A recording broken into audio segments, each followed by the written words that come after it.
Hey everybody, I'm Adam and I just got back from watching Split and holy crap, it's the best Shyamalan movie I've seen in a long time. And honestly, it's because of the characters. They're so rich, they're full, and they're smart. All of the characters are smart in this movie because 5 minutes into the film, right, the girls have already been kidnapped, they're in the room, they're kind of freaking out, but they start having logical, thoughtful discussions on trying to figure out how to get out of the situation. It's amazing. And what the best part of that is, it sets up this psychological chess game throughout the whole movie that you're really entertained by because of the acting. The acting is astounding. McAvoy brings like a quarter of the 23 personalities he has to life. And every character is completely different, and he does a superb job of being different individuals every time he changes to somebody else. And the girls, I know there's 3 of them, they're all young actresses, they all did just an amazing job because they're just riding the line between totally freaking out, but in it and trying to be smart and solving this mystery to get themselves out of the situation that they're in and being proactive. And Betty Buckley, holy geez, as a therapist, amazing. Just so much gravitas of just being there and understanding the situation and handling curveball after curveball. She's amazing in this movie. Just an absolute joy to watch her handle this deteriorating situation that's going on around her. The script is tight. Everything is well thought out. All the little information that they kind of plop through, they foreshadow things, everything pays off at the end. It was really a really well-constructed script. Even the exposition, when they have to just give the audience information about multiple personalities and the characteristics of each one and what's going on in the background of the girls, everything's handled so well. You don't even really understand that it's exposition. You know that it is, but it's you don't mind it because it's really entertaining because it blends seamlessly into the normal dialogue of the characters. And the tone of the movie is great. There's this really good balance of fear, but also hope. Because the girls are in a tight situation, but it's not like they're in a Saw house or trapped in some weird Rube Goldbergian murder machine. The girls are in danger. They are aware of it, but they're using their smarts, their intelligence to play the situation, play with the different characters, and trying to figure out how to get themselves out of the situation without waiting for a hero to rescue them. There's even some honest moments of levity in the movie, which was really needed and actually draws you in even further into the movie and really makes you, like some of the characters, even some of the bad characters. But here's the thing, there's no twist. There's no twist whatsoever. It's just a simple plot. This guy wants these girls to bring about some evil creature that lives inside of him, and the girls try to escape. And that's it. It's a very simple plot. It's straightforward. Everything that's foreshadowed in the past comes to play in the future. It doesn't try to mess with you. It doesn't try to trick you at all. It's just very straightforward. It's very linear and really fun to watch. In fact, the movie does an amazing job of setting up the third act. It's just all of these things, all the characters are in one place. Everything's been building to this. Holy crap, what's gonna happen? Oh, this is it. But the thing is, for me, I was not really thrilled with the direction the ending went. Because I thought it was setting up for this really cool, intriguing, intelligent ending. But it didn't do that. It was just kind of unfulfilling. After everything that went into setting it up, I was this is gonna be so cool. And it kind of was, but I wanted more, personally. I highly recommend this movie. It's engaging, it's intelligent, it's unique, and it's entertaining. Seriously, go see this movie. Honestly, I wanted a little bit more from the ending, but what are you gonna do? It's definitely one of Shyamalan's best movies in a long time. And now for the spoilers. This is your warning. No, don't ruin it. Tell them everything. The basic plot of this movie is the Cell Saga from Dragon Ball Z. All right? There's this creature. He shows up. He wants to be perfect, but the only way he can do that is to absorb, or in this case, eat, 2 teenagers. But when he shows up, There's a third one he didn't expect. By the way, my favorite Dragon Ball Z character, or Dragon Ball Super in this case, Future Trunks. By far. Are you kidding me? Awesome. Vegeta. Yamcha! As I said earlier, there's a really cool psychological chess match going on between the girls and our multiple personality guy. Well, the plot starts kind of going off the rails when it's introduced, out of left field, mind you, that the main girl was raped a lot by her uncle. It's stupid. Now there are flashbacks throughout the movie with our main girl spending time with her father and her uncle out in the woods learning how to hunt, which is why she's handling the situation in the room much better than the other two girls. Well, out of nowhere, in one of these flashbacks, her uncle decides he wants to play animals with her, and animals don't wear clothes, so everybody get naked. And then it is heavily implied that he has some type of sexual relation with his 5-ish-year-old niece.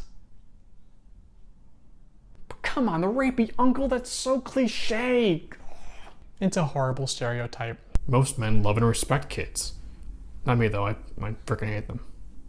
Anyways, now most of the personalities inside of James McAvoy are at war. All right, most of them are really friendly and trying to help the girls, but there are a few that worship the beast because they think this beast will give them powers. The only thing they have to do is murder and eat a couple of teenage girls.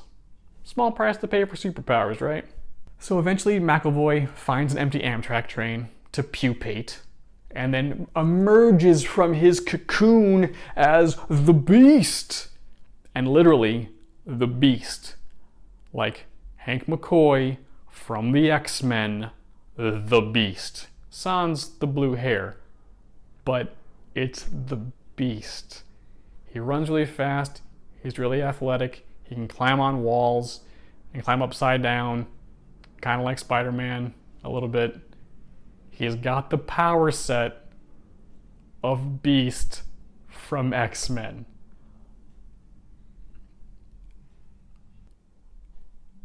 It's stupid. So McAvoy runs from the train, finds the therapist, kills her, then eats the two girls off screen. You didn't see anything, but it was gross. Which honestly, after all the tension this movie built up, to have these two main characters killed off screen, stupid. They just got like little knock and then like some intestines. And that was it. But of course the Beast has a weakness. If you say his name, then the prime personality of James McAvoy will come to the fore and the Beast will lose all of his powers. Like Rumpelstiltskin. Our final girl says the name, James McAvoy Prime comes out and is like, oh God, what did I do? Oh, I murdered people? Crap, you know what? There's a shotgun over there, go get some shells. You need to murder me. You should murder me right now, this is horrible. Now, back in the flashback, right after the uncle rape scene, the young 5-year-old version of our main character is standing there with a shotgun pointed at her uncle and means to kill him. The problem is she doesn't pull the trigger. Now, the only way I saw that narratively this whole uncle rape storyline could make sense was that if she couldn't do it in the past when she was 5, kill her uncle, kill a human being, then now, over 10 years later, she's in another situation that's really bad. Now she can actually pull the trigger and kill somebody who hurt her. That would make sense. That's not what happens. But the Beast comes back and he's all like, you had your chance. And he's chasing her and he's shirtless and all muscly and he's shrugging off shotgun blasts to the chest, like point blank to the heart. He's shrugging them off because he's also apparently bulletproof. Sure. Hold on, right in the middle of a whole denouement, let's flash back one more time, all right? Our main girl, her father died when she was still like 5. So her uncle, the one that raped her, became her primary caregiver. Right? It's horrible. So this girl locks herself in a cage to have some barrier between her and the Beast. The Beast is bending the metal bars to get at her, and as he's doing it, she loses one of her shirts. So she's wearing a tank top. We're enough to see her shoulders and her midriff, enough to see all the scars on her belly and shoulders and presumably the rest of her torso that her uncle's been giving her for over 10 years as he raped and abused her. So the beast sees all this and realizes, oh, you've already been through a baptism of pain, you're pure, I don't have to kill you. It completely undercuts her character growth, and it's stupid. The beast runs away. Eventually, it turns out she was at the Philadelphia Zoo the whole time. So one of the workers comes and finds her in the cage, unlocks it, gets her help, calls the cops. She gets treated by the paramedics. And there's a scene at the very end of the movie. She's in the cop car, she's kind of recovering, and a cop comes up, opens the back door and says, hey, your uncle is here to take you home. And she says nothing. She says nothing. Now, it's kind of implied that she might say something, but we're never actually shown that she says anything. Honestly, the movie should have ended like this. Your uncle's here to pick you up.